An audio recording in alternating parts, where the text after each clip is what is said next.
নমস্কার বন্ধুরা, আমি পিনাকির কিচেনে আপনাদের সবাইকে স্বাগত। বাঙালির হেসেলে যত রকমারি খাবার থাকুক না কেন, মোচার একটা আলাদা কদর রয়েছে। মোচার আমরা অনেক রকম রান্না খেয়েছি, তবে আজ একটু স্বাদ পরিবর্তন করতে ডালের বড়ি দিয়ে এই রান্না করে দেখাবো। রান্নাটা অসম্ভব টেস্টি হয় খেতে, একটু নতুনত্বভাবে বানানোর চেষ্টা করব। আশা করছি ভিডিওটি আপনাদের খুবই ভালো লাগবে, তাই ভিডিওটি স্কিপ না করে একটু ধৈর্য সহকারে শুরু থেকে শেষ পর্যন্ত দেখার অনুরোধ করব। মোচার এই রেসিপিটা বানানোর জন্য প্রথমেই মোচাটা থেকে ফুল ছাড়িয়ে নিয়েছি। এবার এই ফুলগুলোকে বেছে নিতে হবে। ফুলগুলো থেকে এই যে শলাইয়ের কাঠির মতো যে অংশটা আছে, রান্নায় একদম সেদ্ধ হয় না, সেটা একেবারে ফেলে দিতে হবে। আর এই দেখুন, পাতলা যে একটা সাদা অংশ আছে, সেটাকে বাদ দিতে হবে। তো দেখুন, প্রত্যেকটা ফুলের লম্বা কাঠের মতো যে অংশটা রয়েছে আর সাদা অংশটা রয়েছে, সেটাকে আমি বাদ দিয়ে দিয়েছি। এবারে ফুলগুলোকে ছোট ছোট করে কেটে সেদ্ধ করে নেব। আর এই দিকে রেসিপিটি করার জন্য আমি একটা বড় সাইজের আলু ছোট ছোট করে টুকরো করে কেটে নিয়েছি। আর তার সাথে হাফ কাপের মতো মসুর ডাল পেস্ট করে নিয়েছি। আপনারা মসুর ডালের পরিবর্তে চানা ডাল বা মুগ ডাল যে কোনো ডালও নিতে পারেন। তবে ডালের বড়ি বানানোর জন্য সাথে কিছু ঘরোয়া মশলা ব্যবহার করব। মশলা বলতে আমি দিয়ে দিচ্ছি সামান্য হলুদ গুঁড়ো, স্বাদ মতো লবণ, আর ফ্লেভারটা একটু ভালো আসার জন্য দিয়ে দিলাম কালো জিরে। তার সাথে দিয়ে নিলাম চপ করে রাখা সামান্য পেঁয়াজ আর কাঁচা লঙ্কা কুচি। এবারে সমস্ত কিছু একবার ভালো করে মিশিয়ে নেব। মেশানো হয়ে গেলে এটাকে কিছুক্ষণের জন্য রেখে দেব। ততক্ষণে এই দিকে মোচাটা সেদ্ধ করে নেব। সেদ্ধ করার জন্য কড়াইতে আগে থেকে জল বসিয়ে দিয়ে দিয়েছি সামান্য নুন আর সামান্য হলুদ। নুন আর হলুদ দিয়ে মোচাটা সেদ্ধ করে নেব। নুন হলুদ দিয়ে মোচা সেদ্ধ করে নিলে মোচা একদম কালো হয়ে যায় না, আর মোচার মধ্যে যে একটা কষ ভাব থাকে সেটাও একদম চলে যায়। খেতে কিন্তু অসাধারণ স্বাদের হয়। এবারে 5 থেকে 7 মিনিট ধরে মোচাটা ঢাকা চাপা দিয়ে সেদ্ধ করে নেব। মোচা সেদ্ধ হতে থাকুক। ততক্ষণে এই দিকে আর একটা কড়াই বসিয়ে দিয়ে দিয়েছি পরিমাণ মতো তেল, ডালের বড়িগুলো ভাজার জন্য। তেলটা গরম হয়ে গেলে ডালের বড়িগুলো একে একে সরাসরি কড়াইতে দিয়ে নেব। বড়িগুলো একদম লো টু মিডিয়াম আছে একটু লাল লাল করে ভেজে নিতে হবে। তো দেখুন, বড়িগুলো ভাজা হয়ে গেছে। এবারে তেল ঝারিয়ে বড়িগুলোকে নামিয়ে নিচ্ছি।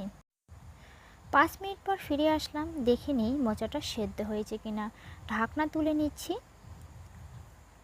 দেখাচ্ছি। দেখুন, মোচা কিন্তু খুব সুন্দরভাবে সেদ্ধ হয়েছে, আর লবণ হলুদ দেওয়ার ফলে কালারটাও কতটা সুন্দর রয়েছে। এবার এটাকে নামিয়ে নিয়ে ধুয়ে পরিষ্কার করে নেব। এবার সম্পূর্ণ রেসিপিটি করার জন্য ডালের বড়ি ভাজার পর যে তেলটা রয়ে গেছে ওই তেলে দিয়ে দিলাম ফোড়নের জন্য একটা তেজপাতা, 2টো শুকনো লঙ্কা, 1 টুকরো দারচিনি, 3টে এলাচ আর 2টো লবঙ্গ। আর সবার শেষে দিয়ে নিলাম হাফ টিস্পুনের মতো গোটা জিরে। ফোড়নটা 30 থেকে 40 সেকেন্ড নাড়াচাড়া করে নেওয়ার পরে দিয়ে দিচ্ছি একটা বড় সাইজের চপ করে রাখা পেঁয়াজ। পেঁয়াজটাকে 2 থেকে 3 মিনিট সময় নিয়ে মিডিয়াম আঁচে ভেজে নেব, যতক্ষণ না পেঁয়াজের কালারটা চেঞ্জ হয়ে আসছে। দেখুন বন্ধুরা, পেঁয়াজের কালার অনেকটাই পরিবর্তন হয়ে এসেছে আর একটু গোল্ডেন ব্রাউন কালার চলে এসেছে। পেঁয়াজটা ভাজা হয়ে গেলে এবারে এরপর এখানে টুকরো করে রাখা আলুটা দিয়ে দেব। সাথে দিয়ে নিচ্ছি সামান্য লবণ আর কিছুটা পরিমাণ হলুদ গুঁড়ো। এবার লবণ আর হলুদটা আলুর সাথে ভালো করে মিশিয়ে নিচ্ছি। এখানে আলুটা লাল করে ভেজে নেব, যতক্ষণ না আলুটা লাল হয়ে আসছে আমি ভেজে নিচ্ছি। তো আলুটা ভাজা হয়ে গেছে। এবারে এখানে আমি দিয়ে দিচ্ছি একটা বড় সাইজের টমেটো কুচি। আপনারা চাইলে কিন্তু টমেটো পেস্ট করেও দিতে পারেন। এবারে টমেটো ততক্ষণ ধরে ভাজতে হবে যতক্ষণ না নরম হয়ে আসছে। 1-2 মিনিট সময় নিয়ে মিডিয়াম আঁচে টমেটো ভেজে নিচ্ছি। তো দেখুন বন্ধুরা, 2 মিনিট ভাজার পর টমেটো একদম নরম হয়ে এসেছে, আর টমেটোর যে একটা কাঁচা ভাব সেটাও কিন্তু চলে গেছে। এবারে এই পর্বে আমি কিছু ঘরোয়া মশলা ব্যবহার করব। মশলা বলতে স্বাদ মতো লবণ, পরিমাণ মতো হলুদ, হাফ টিস্পুন জিরে গুঁড়ো, দিয়ে দিচ্ছি হাফ টিস্পুন ধনে গুঁড়ো, আর কালারের জন্য দিয়ে দিচ্ছি half teaspoon red chilli powder. সমস্ত মশলাগুলো একবার ভালো করে মিশিয়ে নেব। মেশানো হয়ে গেলে দিয়ে দেব এখানে 1 টিস্পুনের মতো আদা রসুন বাটা। ঝালের জন্য দিয়ে দিচ্ছি 1 টিস্পুনের মতো কাঁচা লঙ্কা বাটা। এবারে সমস্ত কিছু আরও একবার ভালো করে মিশিয়ে নিচ্ছি।